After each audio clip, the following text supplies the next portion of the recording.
Everything you didn't learn in school, but should have questions about sex essentially top the list of most awkward conversation points. We are a society hell-bent on keeping sexuality in the dark. Knowledge is power, but apparently not when it comes to sex.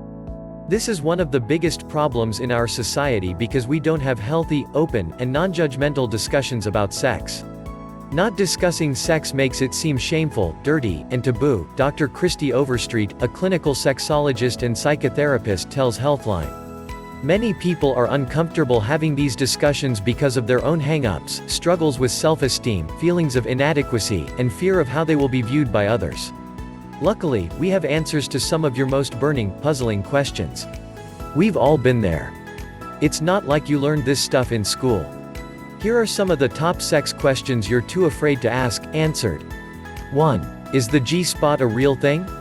Oh, the ever-elusive G-spot, the confusion and terror of the sexually repressed masses. Dr. Wendy Goodall McDonald, MD, a board-certified OB-GYN tells Healthline that anatomically speaking, the G-spot actually does not exist. Of course, this isn't the whole answer, which high-key makes the G-spot so befuddling. As pioneering sex researcher Dr. Beverly Whipple discovered, the G-spot isn't its own thing, it's part of the clitoral network. When arousing the G-spot, you're actually stimulating the apex of the clitoris, the back end, internally. It can be difficult for some women to find this area. This doesn't mean that the individual is broken or flawed, it's just that they haven't been able to connect and experience pleasure from this area being stimulated, says Overstreet. You can locate the G-spot by inserting a wand toy or finger into the vaginal canal and lifting upward in a rocking horse motion. It's less of a spot and more of an area.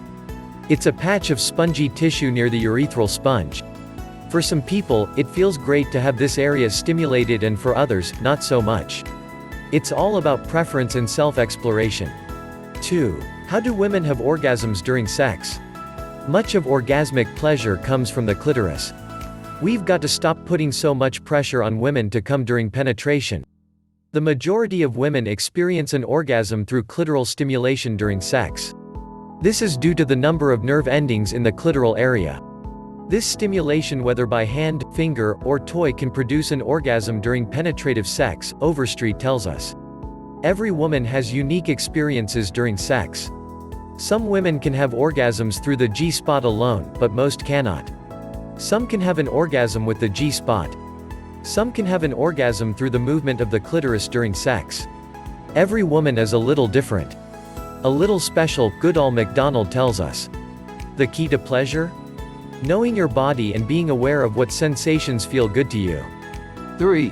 Does size really matter? It's on the tip of the tongue of every man. Is my penis too small? The jury is still out on this one, but experts believe that in certain cases, the size of the penis can certainly play a pivotal role in pleasure. Women with larger vulva may need a larger penis to reach the stimulation needed to arouse the clitoris. Also, for women who experience G-spot arousal, a man with a smaller penis may not be able to reach and stimulate it, Goodall McDonald says. Conversely, a woman with a shorter vagina may have difficulty or pain receiving a larger penis. The average penis size is 5 to 6 inches. That being said, there are definitely ways to make penetrative sex amazing, regardless of size. Want some tips? Check this out. And keep in mind, there's such a thing as too big, too. 4. Is masturbation healthy? Unlike what you may have heard, masturbation is a healthy and normal form of sexual expression. Trusted source. Yep, you heard that right.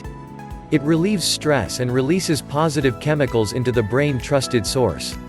Masturbation is a great way to explore your body and discover your pleasure threshold. How are you supposed to tell someone what you want if you don't know what feels good? Of course, the question is, can you masturbate too much and break your penis, clitoris?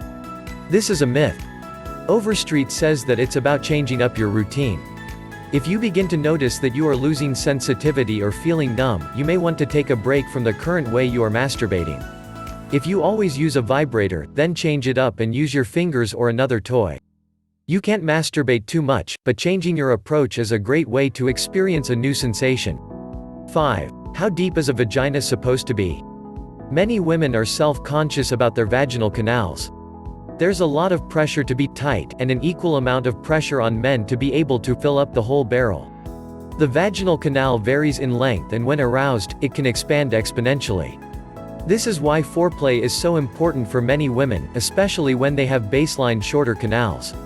The vaginal canal can be anywhere from 3 to 4 inches long at rest, but I've seen women whose vaginas were more like 6 to 7 inches, Goodall McDonald says. The vagina is much like a sock being held together by an elastic band. It can stretch out and then return to a normal size. On that lovely note, there's no such thing as getting loose from too much sex. The only thing that makes a vagina droop is time and age. Now there are ways to gain more control of your vaginal muscles, if this is something you're interested in doing. If you want to tighten up your PC muscles for both men and women, read this and then read this.